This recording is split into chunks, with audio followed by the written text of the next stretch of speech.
Efesios capítulo 4, y vamos a leer los versículos 17 al 24, que es donde nos encontramos en estos momentos en nuestras exposiciones consecutivas en la carta a los Efesios.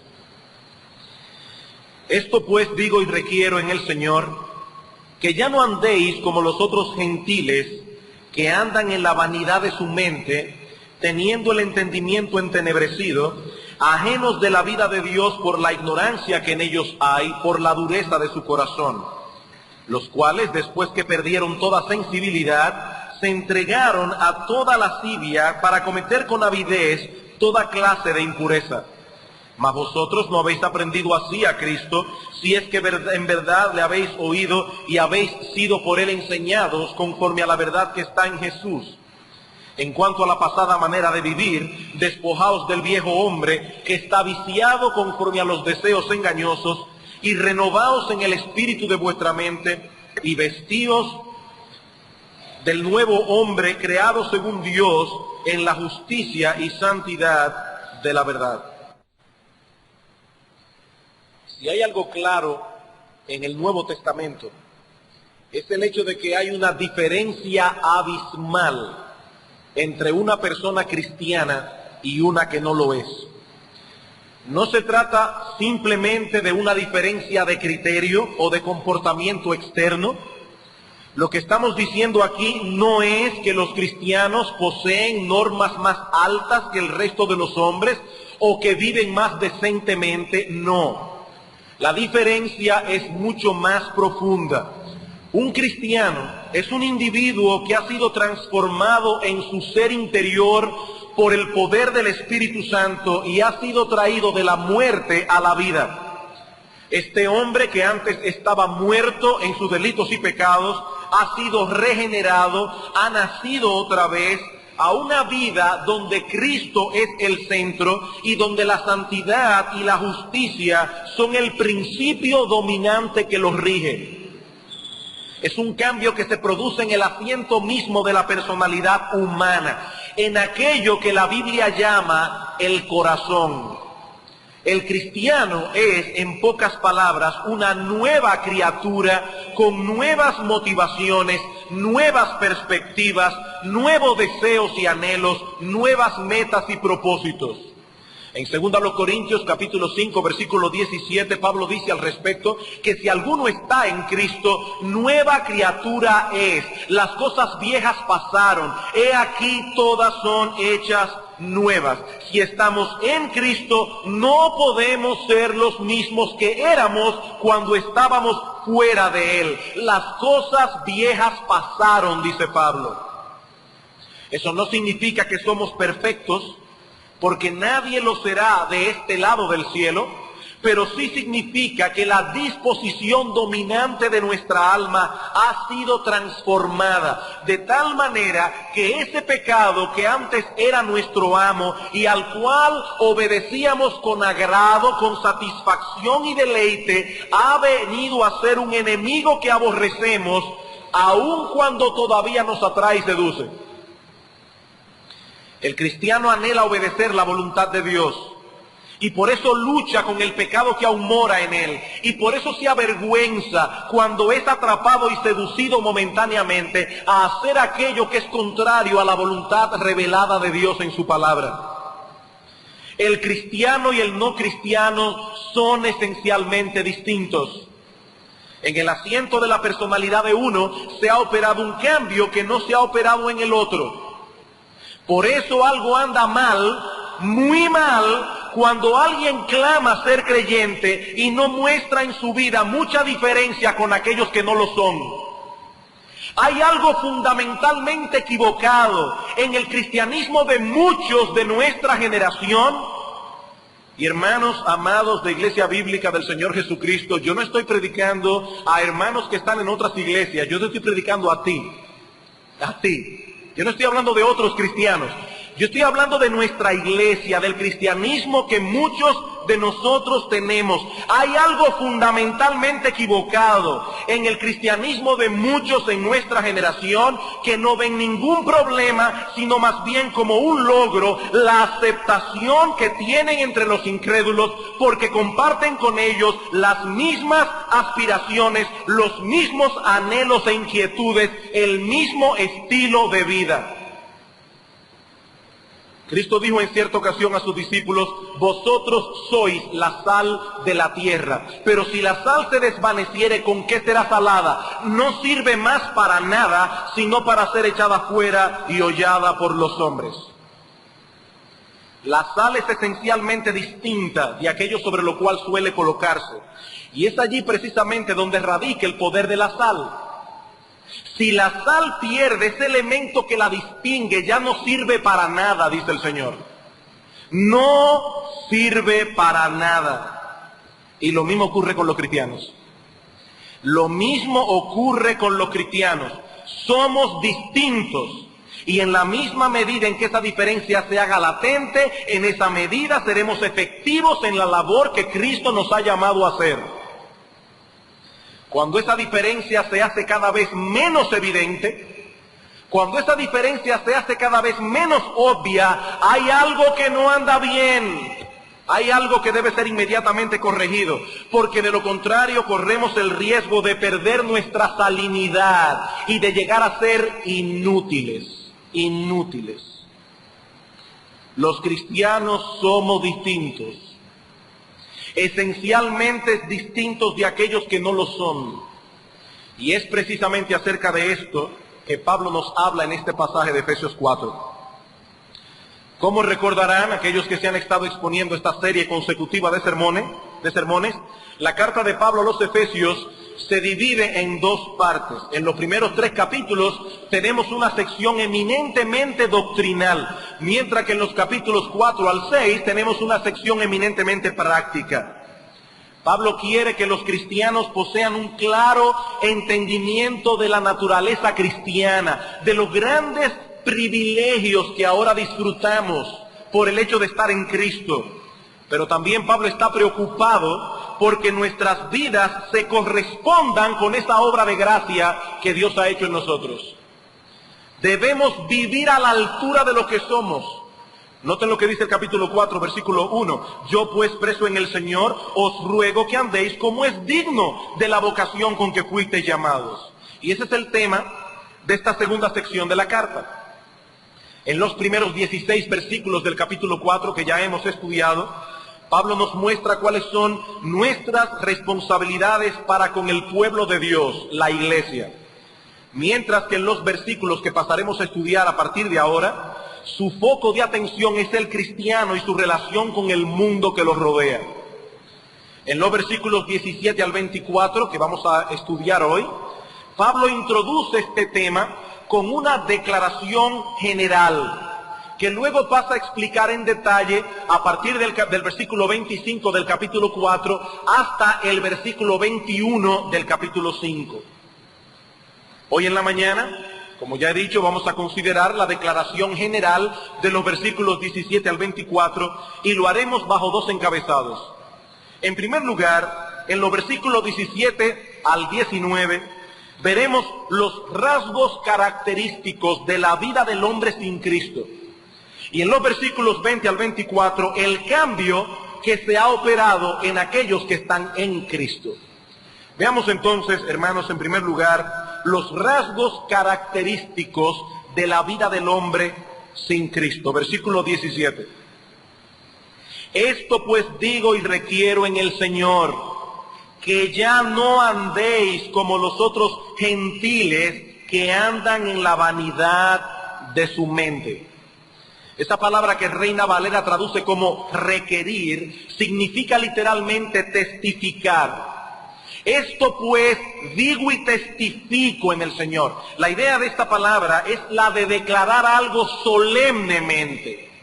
Esto pues digo y afirmo solemnemente, con la autoridad que Cristo el Señor me ha dado, dice Pablo, que ya no andéis como los otros gentiles. No se trata de un consejo opcional que podemos seguir si queremos. No. Si eres un cristiano, debes poner cuidadosa atención a estas palabras del apóstol Pablo, porque llevan consigo toda la autoridad de Jesucristo mismo. Estas palabras están revestidas de autoridad divina. Los cristianos no podemos vivir como aquellos que no lo son. Mis amados hermanos de Iglesia Bíblica del Señor Jesucristo, no existen dos versiones de la vida cristiana. La de aquellos que se parecen al mundo y la de los que son distintos. No, hay una versión sola del cristianismo. Y es la que Pablo presenta en este pasaje. Y la que aparece en la Escritura una y otra vez. Una sola versión del cristianismo, no dos. Si somos cristianos, ya no podemos vivir como vivíamos antes. Ya no podemos vivir como los otros gentiles, dice Pablo. Y con esta expresión el apóstol está señalando al mundo pagano, a todos aquellos que no conocen a Dios ni se someten a su autoridad. Por ser ellos como son, por pensar como piensan, por tener el corazón como lo tienen, ellos viven como viven. Si la gracia de Dios te ha transformado, tú no puedes vivir así. Si la gracia de Dios te ha transformado, tú no puedes vivir así. ¿Y cuáles son esos rasgos característicos que distinguen a los paganos? ¿Cuáles son esos rasgos característicos que distinguen a los hombres sin Dios? El cuadro que el apóstol Pablo presenta en nuestro texto es terrible y desolador. Debo decir que no todos manifestarán estas cosas en el mismo grado, ni con las mismas manifestaciones, pero el principio que los rige a todos es el mismo. Pablo comienza con un planteamiento general del problema en el versículo 17, luego presenta la causa en el versículo 18 y luego las consecuencias en el versículo 19.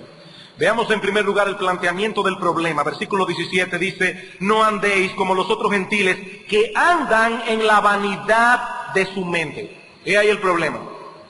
Andan en la vanidad de su mente. Y esta palabra vanidad significa vacío, fútil, sin propósito. Por cierto, como estaré usando mucho la palabra fútil, no se dice fútil, se dice fútil. Vanidad es aquello que es vacío, fútil, sin propósito. Con eso Pablo no está diciendo, para que nadie salga ofendido de aquí, que el no cristiano carezca por completo de capacidad intelectual o de raciocinio. No. La idea es más bien que su inteligencia y todo aquello que llena su mente no conduce a nada que posea valor real y permanente. La inteligencia del hombre sin Dios no conduce a nada que sea real y permanente. Como bien señala Guillermo Hendriksen, el comentarista, todos los esfuerzos que los gentiles despliegan a fin de alcanzar la felicidad terminan en frustración. Sus vidas son una larga serie de burladas expectativas. Eso es la vida del inconverso. Un correr tras el viento, dice Salomón en Eclesiastés. Correr tras el viento. Los hombres van de aquí para allá. Algunos van más rápido, otros van más lentos, pero todos hacia ningún sitio. Tras el viento.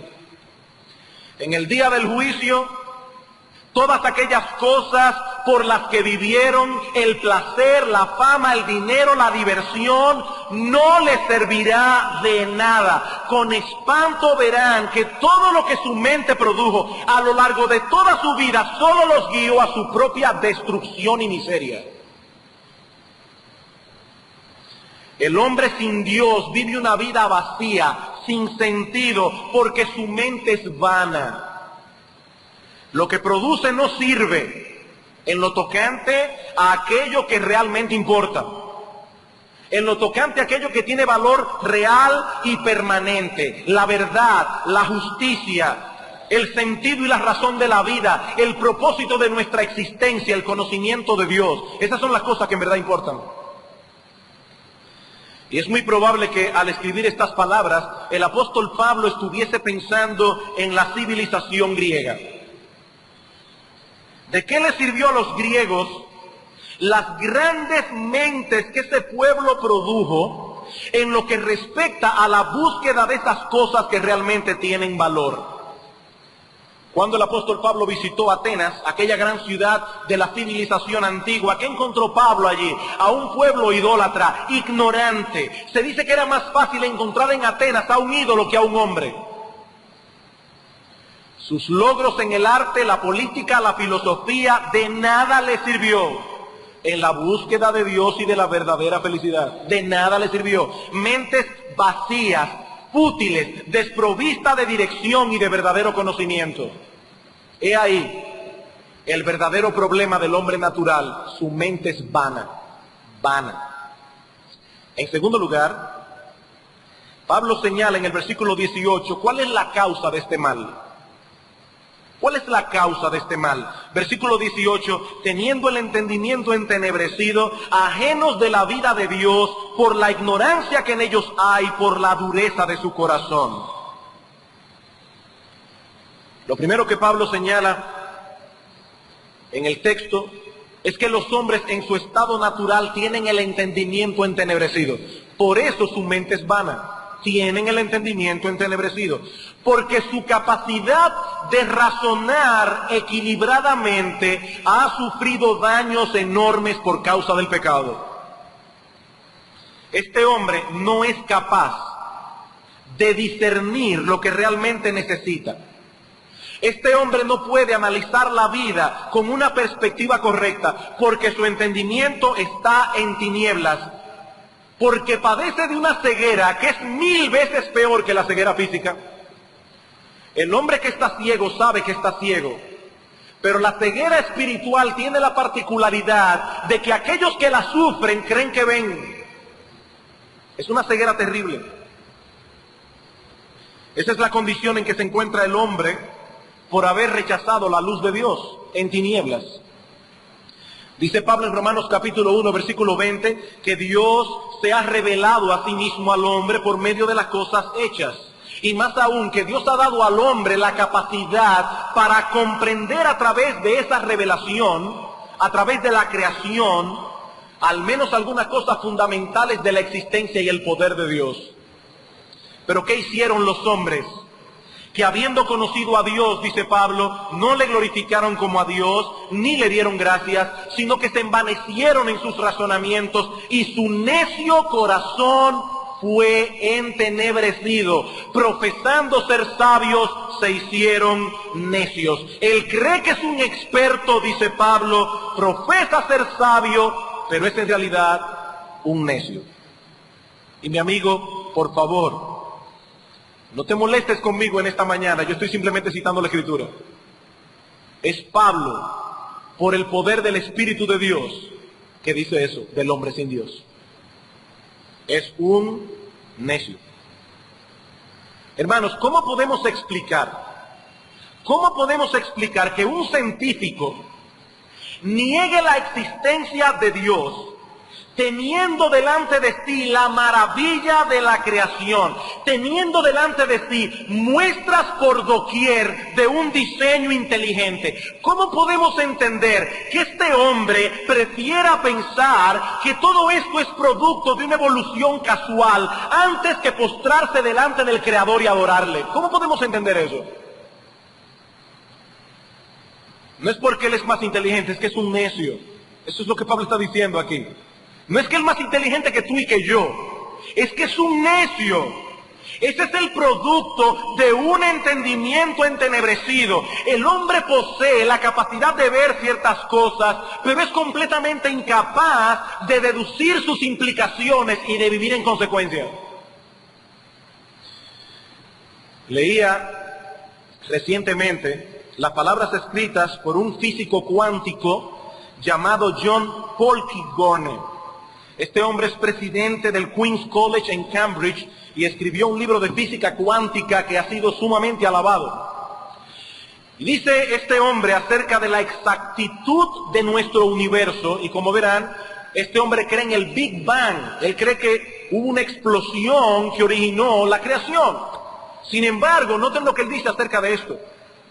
En la temprana expansión del universo tiene que haber existido un delicado equilibrio entre la energía expansiva, es decir, la que separa las cosas, y la fuerza de la gravedad, es decir, la que las atrae entre sí. Si la fuerza expansiva dominara, la materia viajaría apartándose demasiado rápido para que la condensación de estrellas y galaxias tuviera lugar. No hubiera mundo, eso es lo que le está diciendo, si dominara la expansiva. En cambio, si predominara la gravedad, ¿qué pasaría? Que el mundo entraría en colapso consigo mismo antes de que hubiera tiempo para que el proceso de la vida ocurriera. Es decir, que tiene que haber un equilibrio entre la fuerza expansiva y la de la gravedad. Un equilibrio muy difícil de lograr. Escuchen lo que él dice. La posibilidad de nuestra existencia requiere un balance entre las fuerzas de expansión y contracción que debía diferir de la igualdad, es decir, esas dos fuerzas deben ser iguales, y solo podía diferir en no más de 1 en 10 a la 60 potencia. Ahora, no todos somos tan versados en números. Él dice, el versado en los números se asombrará de tal grado de exactitud. Para el no versado, tomaré prestada una ilustración de Paul Davies sobre lo que significa esa precisión. Él dice que es la misma que apuntar a un blanco de 2,5 centímetros de ancho, colocado en el extremo observable del universo, a 20,000 millones de años luz de distancia, disparar y dar en el centro. Eso es lo que estamos diciendo. Si no, no habría vida. Ahora, hermanos, conocer eso, como lo conocen los científicos, y no postrarse ante Dios, eso no solo es una necedad, eso es una rebelión. Eso no solo es una necedad, es una rebelión. El hombre no quiere reconocer que hay alguien superior a quien le debe adoración y obediencia. Y por eso, dice Pablo, tienen el entendimiento entenebrecido. Tienen el entendimiento entenebrecido. Es por eso que el hombre es tan incongruente. ¿Qué incongruente es el hombre? Esta semana pasada, no sé quiénes lo vieron, pero salió en primera plana de un periódico local que hay una alarma general por la cantidad de jovencitas adolescentes embarazadas en las escuelas públicas del Distrito Nacional. No sé cuántos vieron esa noticia. Cada vez, dice el periódico, son más frecuentes los casos de niñas embarazadas entre 9 y 13 años de edad. Cuando las personas escuchan esto se alarman y con razón. Sin embargo, muchos de ellos apoyan y promueven cosas que contribuyen a esta situación tan preocupante. ¿Acaso no son los mismos padres los que permiten que sus niñas se vistan como mujeres adultas? ¿Acaso no son los mismos padres que dejan a sus jóvenes adolescentes vestirse en una forma sensual y provocativa? ¿No son los mismos padres que les compran la ropa? ¿No son los mismos padres los que permiten que sus jovencitos y jovencitas se expongan a canciones y artistas y programas de televisión y películas que promueven el morbo y la lascivia de muchísimas maneras? ¿No son los mismos padres? ¡Qué incongruencia! Yendo un poco más lejos, ¿no es ese el resultado de una vida sin Dios y sin revelación? ¿Cuál es el parámetro que tiene un padre o una madre para criar a sus hijos si no toma en cuenta el manual del fabricante, si no toma en cuenta lo que dice Dios en su palabra? ¿Cómo van a determinar con certeza lo que está bien y lo que está mal? Echan fuera a Dios y luego se espantan de las consecuencias. Eso es incongruente. Echan fuera a Dios, pero permiten que un montón de psicólogos escriban en los periódicos dando consejos a diestra y a siniestra y confundiendo la mente de un montón de personas y luego se espantan. Sin Dios no hay base firme ni segura para la ética ni para la moral. No la hay. El hombre no regenerado anda en tinieblas, está completamente ciego, y lo que es 1000 veces peor, él cree que ve. Y en su necedad rehúsa acudir al único lugar donde puede recibir la luz y la visión.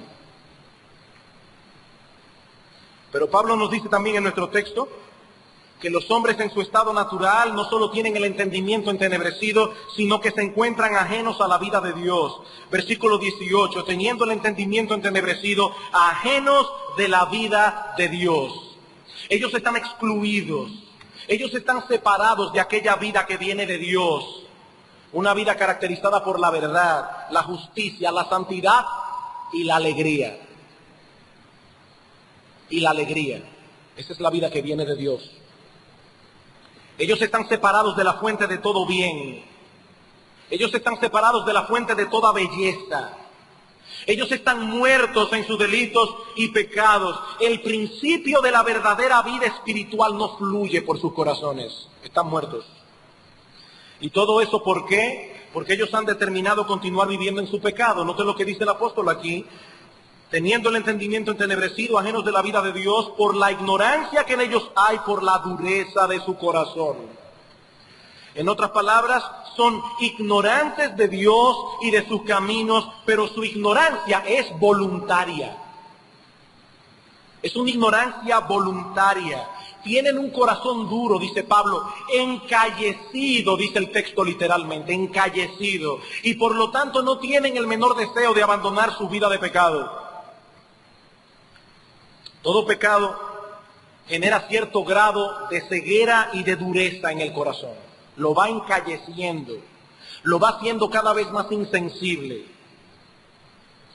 Lo que al principio molesta, después molesta menos, y menos, y menos, hasta que ese hombre llega a tener una conciencia cauterizada, una conciencia encallecida, una conciencia insensible. El hombre ama su pecado. Y como el pecado genera tinieblas, esa actitud, esa determinación a seguir sumido en su maldad, lo mantiene en ignorancia y lejos de la vida que proviene de Dios. Dice en Juan capítulo 3, versículos 19 al 20, y esta es la condenación, que la luz vino al mundo, y los hombres amaron más las tinieblas que la luz, porque sus obras eran malas. Porque todo aquel que hace lo malo aborrece la luz y no viene a la luz para que sus obras no sean reprendidas. He ahí el problema. He ahí el problema. El hombre ama las tinieblas, el hombre aborrece la luz. Usted puede tomar como excusa lo que usted quiera, pero ese es el problema. Puede tomar como excusa lo que usted quiera, pero esa es la razón por la cual los incrédulos no quieren venir a la luz. Aman su pecado y ese amor por el pecado los mantiene en ignorancia y lejos de la fuente de todo bien, de la vida que proviene de Dios. Qué triste. Se están haciendo daño a sí mismos. Por supuesto, eso ha tenido terribles repercusiones en la vida humana.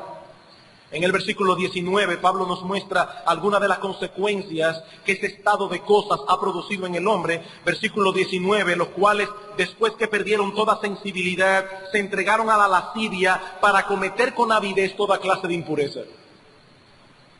Pablo está describiendo aquí la sociedad greco-romana de aquellos días, la misma que describe en términos similares en Romanos capítulo 1, los versículos 18 al 32.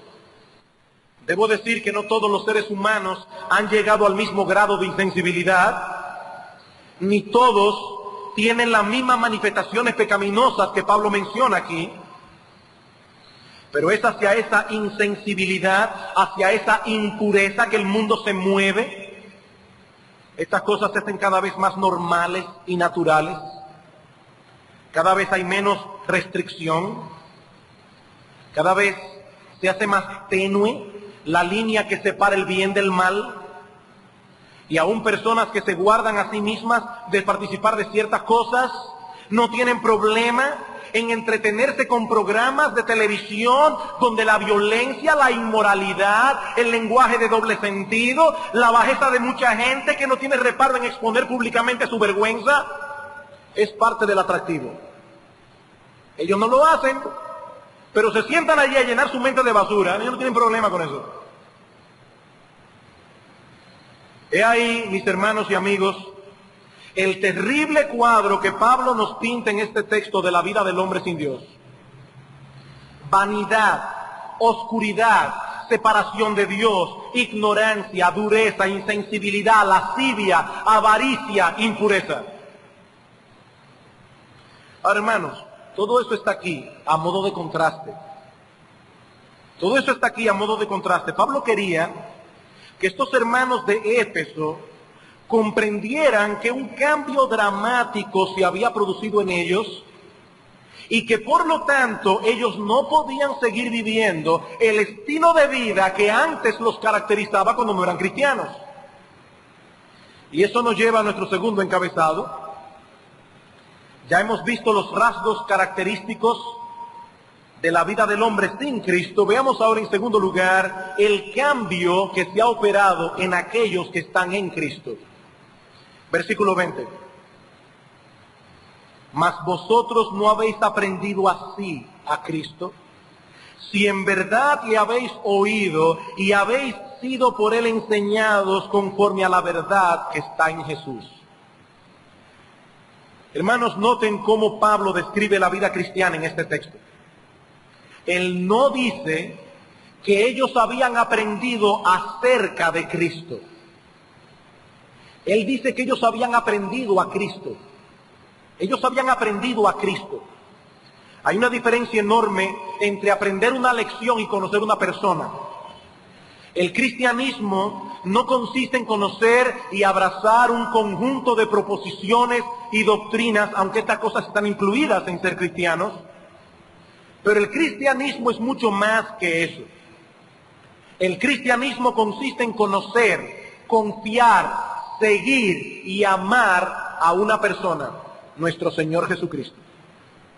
Nuestro gran Dios y Salvador Jesucristo.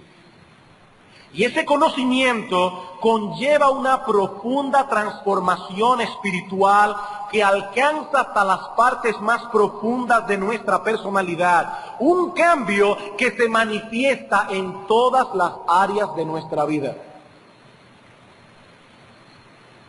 Dice Pablo que Cristo mismo había hablado al corazón de estos efesios a través de la predicación y la enseñanza de aquellos que le llevaron el Evangelio. Noten el versículo 21.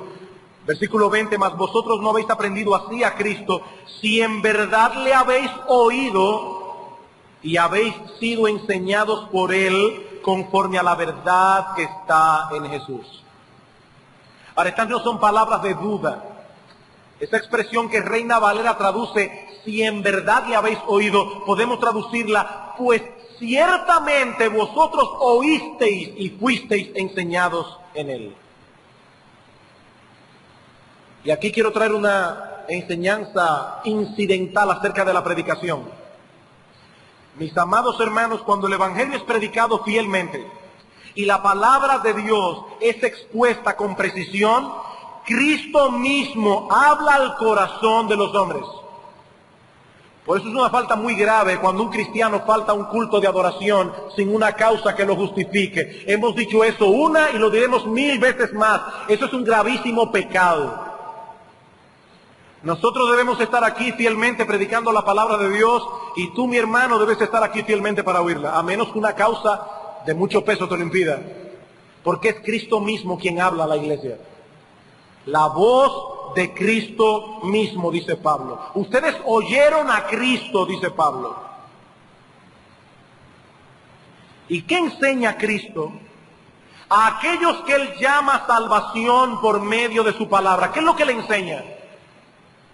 Que se ha operado en nosotros un cambio radical en nuestro ser interior y que ya no podemos vivir como vivíamos antes. Eso es lo que enseña Jesucristo. Y el que no entiende eso es que Cristo no le ha hablado.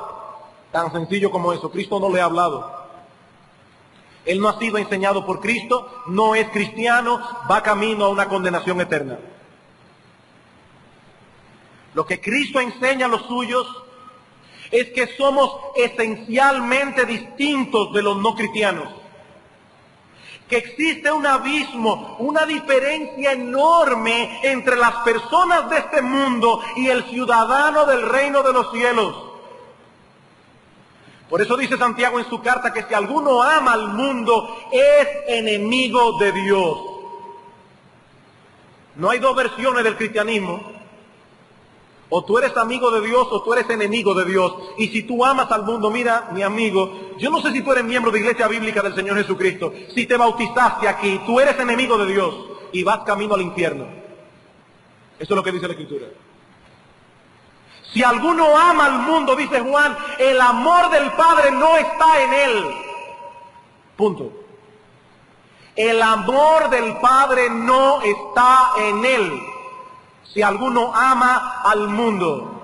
John MacArthur dice al respecto, los caminos de Dios y los caminos del mundo son incompatibles.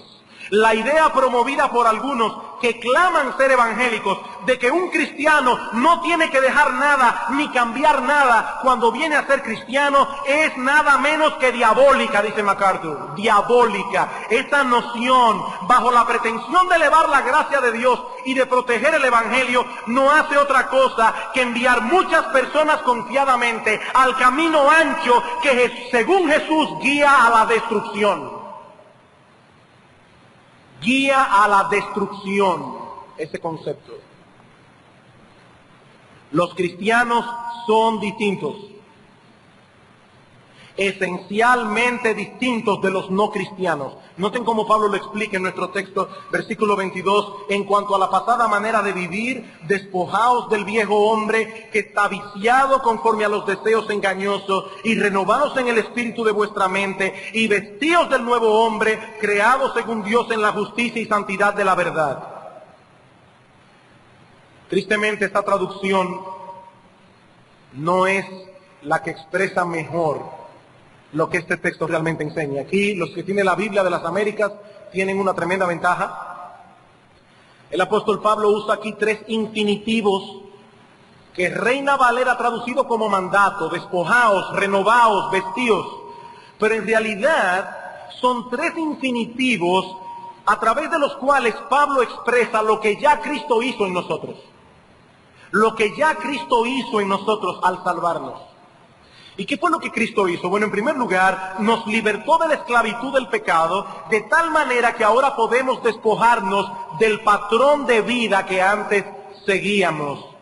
Versículo 22 otra vez, en cuanto a la pasada manera de vivir, lo que el texto dice es, aprendisteis de Cristo a despojarse del viejo hombre. A despojarse del viejo hombre que está viciado conforme a los deseos engañosos. ¿Y qué es este viejo hombre? Este viejo hombre es todo aquello que éramos nosotros antes de la regeneración. Este viejo hombre es nuestro viejo yo.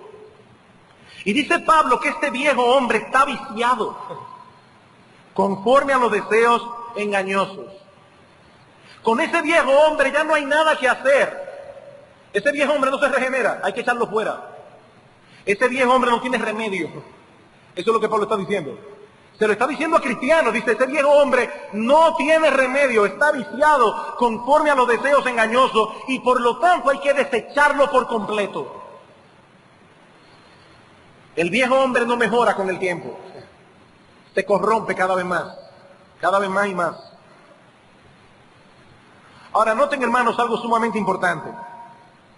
Pablo nos dice en Romanos capítulo 6, versículo 6, que ese viejo hombre fue crucificado juntamente con Cristo en el momento de la conversión. Sabiendo que vuestro viejo hombre fue crucificado. Sin embargo, aquí en el texto nos dice que debemos despojarnos de él. ¿No es esto acaso una enseñanza contradictoria? No. No hay contradicción alguna en esta enseñanza de Pablo. El viejo hombre ya fue crucificado en la cruz, en el sentido de que ya fue destronado, ya no reina en nuestros corazones, ya no nos gobierna a su antojo. El poder que el pecado tenía sobre nosotros fue destruido, anulado de una vez y para siempre. Pero es precisamente por eso que ahora podemos quitárnoslo de encima. Ya no tenemos que seguir comportándonos como lo hacíamos cuando el pecado reinaba soberano en nuestros corazones. Él todavía tiene ínfulas de rey y nos da órdenes y nos trata de seducir. Pero, dice Pablo, ese viejo hombre ya fue crucificado. Ese viejo hombre ya no tiene autoridad sobre ti. Ese viejo hombre ya no puede obligarte a ir de aquí para allá. No puede. Y por lo tanto, despójate de él. Despójate de él. Quítatelo de encima. Está a la luz de esa realidad que Pablo nos dice en Romanos capítulo 6, versículos 12 al 13. No reine pues el pecado en vuestro cuerpo mortal, de modo que lo obedezcáis en sus concupiscencias, ni tampoco presentéis vuestros miembros al pecado como instrumentos de iniquidad. Ya no más. Ya no más. Muchos de ustedes saben que durante la Guerra Civil Americana, los esclavos fueron libertados. Esos esclavos, ese mismo hombre seguía vivo, era el mismo hombre que era cuando era un esclavo, pero el esclavo que él era ya había muerto. Era el mismo hombre, pero el esclavo ya había muerto. Sin embargo, sucedió en innumerables ocasiones que por causa del hábito, la práctica y la costumbre, muchos de esos esclavos continuaron viviendo en servilismo. Muchos de esos esclavos continuaban comportándose como esclavos. Pues lo mismo ocurre con el creyente. Nosotros hemos sido libertados. Ahora debemos vivir como hombres libres. Hemos sido libertados. Ahora debemos vivir como hombres libres. Sean lo que ustedes son, dice Pablo, vivan como lo que son, hombres y mujeres libres. Esa es la exhortación del Nuevo Testamento. Todos esos hábitos de comportamiento que nos caracterizaban deben y pueden ser ahora desechados, como quien se quita de encima una ropa inmunda. Despojaos del viejo hombre. Mis amados hermanos, ese es el corazón de la verdadera doctrina de la libertad cristiana. ¿Qué significa que somos libres en Cristo? Que ahora yo puedo hacer lo que yo quiera, violar los mandamientos de Dios y que nadie se puede meter conmigo. Ese es el concepto que algunos tienen de la libertad cristiana. Yo puedo el domingo irme donde me dé la gana, yo no tengo que guardar el día del Señor porque yo soy libre en Cristo. No, eso no es libertad, eso es esclavitud. La verdadera libertad cristiana es que Cristo nos hizo libre para que ahora podamos obedecer a Dios. Esa es la libertad cristiana. No la de que cada cual haga lo que bien le parece, que nadie se meta conmigo. No, eso es libertinaje. Y dice el apóstol Pablo que hay personas que convierten la gracia de Dios en libertinaje, que echan fuera los 10 mandamientos, que echan fuera la voluntad moral de Dios, cuando la Biblia dice que yo me convertí para ser santo, que la gracia de Dios se ha aparecido en nuestras vidas para que vivamos en este mundo sobria, justa y piadosamente. El que vive como quiera no está disfrutando de su libertad cristiana, está viviendo en libertinaje y probablemente va camino al infierno. Algunos dirán, pastor, usted vino muy duro esta mañana. Es que yo no quiero, mis amados hermanos, que miembros de iglesia bíblica del Señor Jesucristo en el día del juicio sean enviados al infierno. Ese es todo mi problema. Por otra parte, dice Pablo que en ese creyente en quien el viejo hombre fue crucificado, se ha iniciado un proceso de transformación, a través del cual somos renovados por la luz que recibimos por medio de la obra de Dios en nosotros a través de su palabra. Versículo 23. ¿Qué nos ha enseñado Cristo? A renovarnos en el espíritu de nuestra mente. Y esa frase, el espíritu de vuestra mente, es interesantísima. Es una referencia al centro mismo de nuestros pensamientos, de nuestro entendimiento, de nuestras creencias, de nuestras motivaciones. Ese es el espíritu de nuestra mente, lo que mueve nuestra mente, lo que energiza nuestra mente. Si tú eres cristiano, tiene que haberse operado en ti un cambio radical en tu interior, un cambio en tu forma de pensar, en tu perspectiva de las cosas. Ahora, eso no quiere decir que tan pronto nos convertimos al Señor ya vemos todas las cosas como debemos verlas. No. Pablo está hablando aquí de un proceso que dura toda la vida. Un proceso. Romanos 12:2, no os conforméis a este siglo, sino transformaos por medio de la renovación de vuestro entendimiento.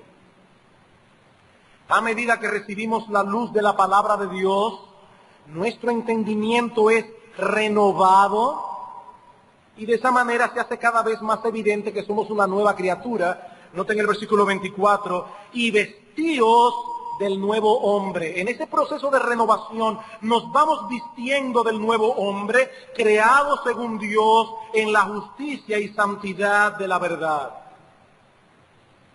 Ya nos hemos vestido de ese nuevo hombre, es la idea que el texto realmente presenta. Hay una nueva naturaleza operando en nosotros, creada según Dios, en la justicia y santidad de la verdad, o más bien, en verdadera justicia y santidad.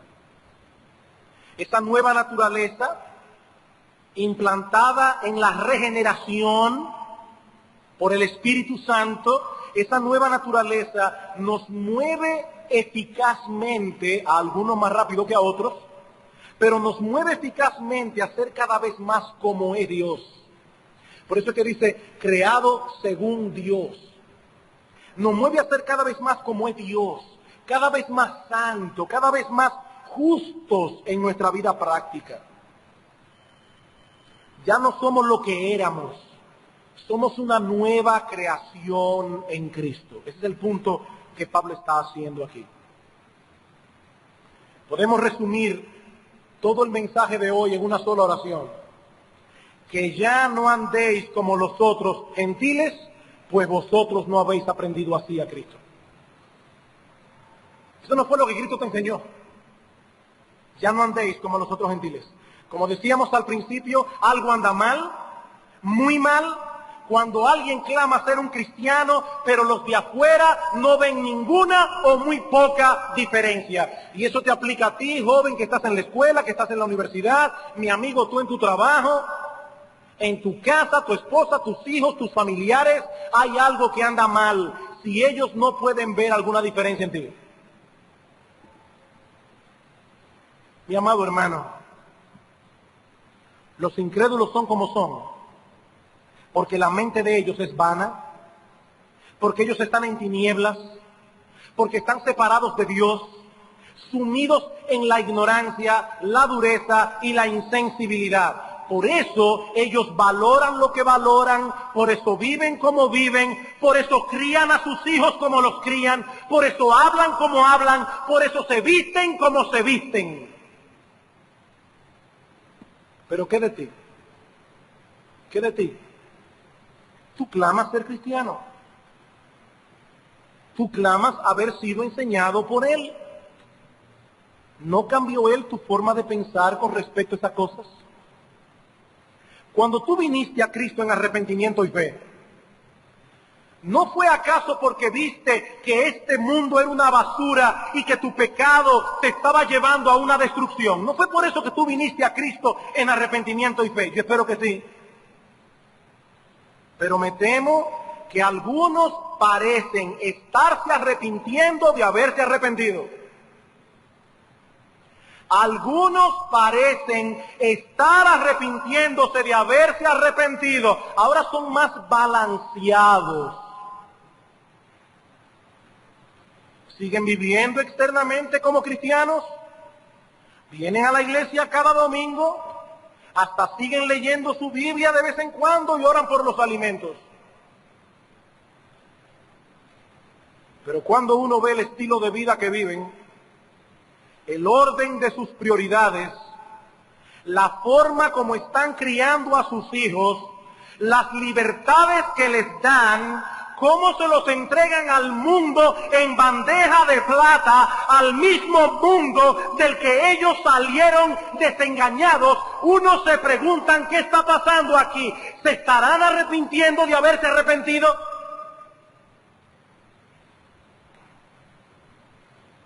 ¿O será que nunca hubo en ellos una verdadera transformación? Mis queridos hermanos, yo no digo esto para ofender a nadie, Dios lo sabe. Dios lo sabe. Es para ser fieles a vuestras almas como pastor.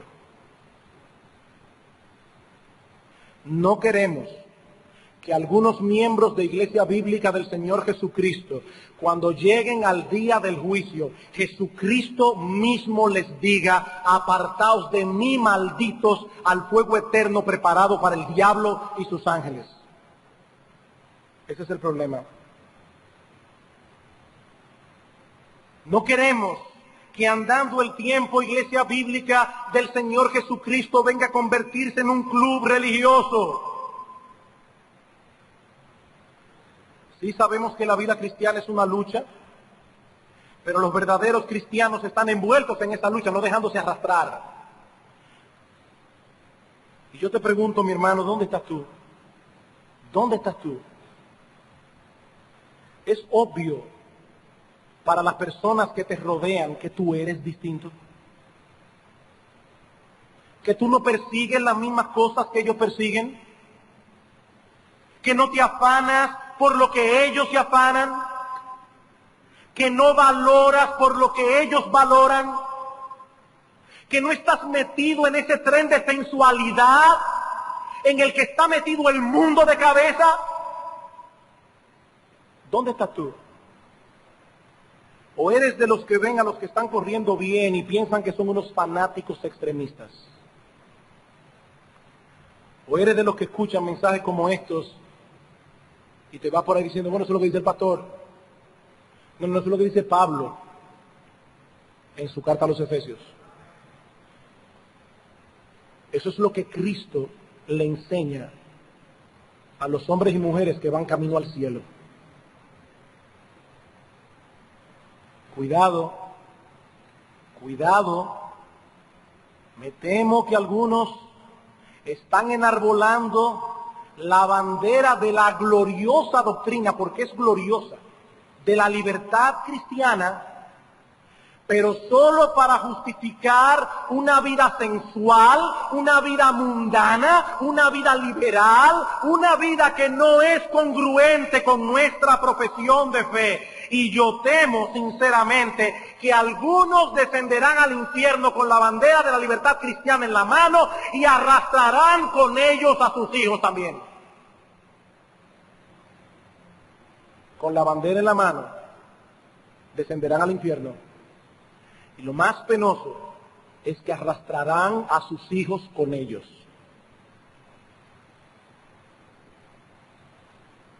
Que Dios nos dio oídos para oír. Que Dios despierte a algunos en esta mañana antes de que sea demasiado tarde. Pero que asimismo use estas palabras para animar a los que están corriendo bien. Sigue corriendo, mi hermano, sigue corriendo. Con tus luchas, con tus dificultades, hasta que veas el rostro de aquel que murió por ti. A libertad fuimos llamados, dice la Biblia, no te hagas esclavo de los hombres. No te preocupes por lo que digan de ti. No importa que eso lo digan gente de afuera, no importa que lo digan de adentro. Sigue tú corriendo fiel hasta que Cristo nuestro Salvador te diga, bien, buen siervo y fiel. En lo poco fuiste fiel, en lo mucho te pondré. Entra en el gozo de tu Señor. Ese debe ser tu anhelo y el mío, mi hermano, oír estas palabras. Si te dicen fanático, a mucha honra, que a Pablo le llamaron loco y a Cristo endemoniado. A mucha honra. Cuando llegue el día de la eternidad y estemos delante de nuestro Salvador, vamos a ver quién fue el extremista. Y a ti, mi amigo que nos visitas en esta mañana, Yo quiero apelar a tu corazón. Ya tú oíste cómo Pablo describe la vida del hombre sin Dios. Es así como tú quieres vivir y morir, en la vanidad de tu mente, con el entendimiento entenebrecido, ajeno a la vida de Dios, duro de corazón, insensible. Es así, mi amigo, como tú quieres vivir y morir. Ve a Cristo. Ve a Cristo porque Él puede darte la luz que tus ojos necesitan. Él puede darte la vida que tu alma muerta necesita. Él puede acercarte al Padre y reconciliarte con Él y darte la certeza segurísima de la vida eterna, la que nosotros esperamos en Cristo, no por nuestros méritos, sino por los de Él. Que Dios tenga misericordia de ti.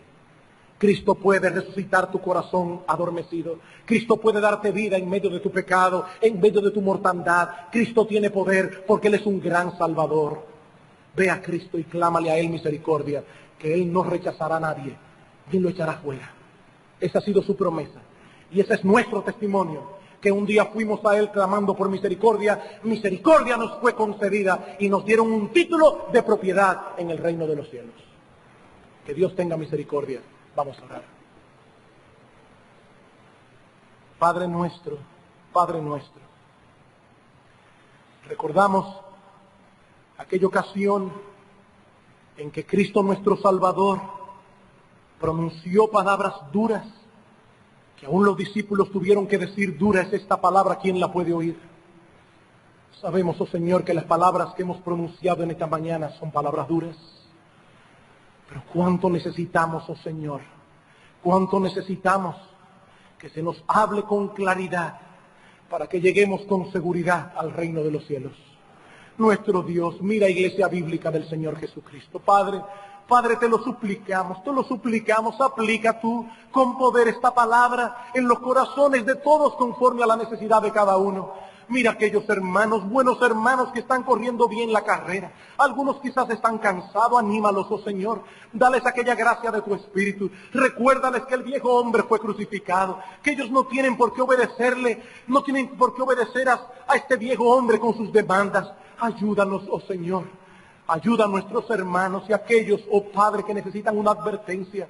Ten piedad de ellos y ábreles sus oídos, ábreles el corazón, aplícales con poder tu palabra en esta mañana. Sé con nosotros, oh Señor, sé con los amigos que están en medio nuestro. Padre, trae a algunos en este día al arrepentimiento y a la fe. Concédenos el gozo que hay en el reino de los cielos cuando un pecador se arrepiente. Porque te lo pedimos en Cristo y para su gloria. Amén.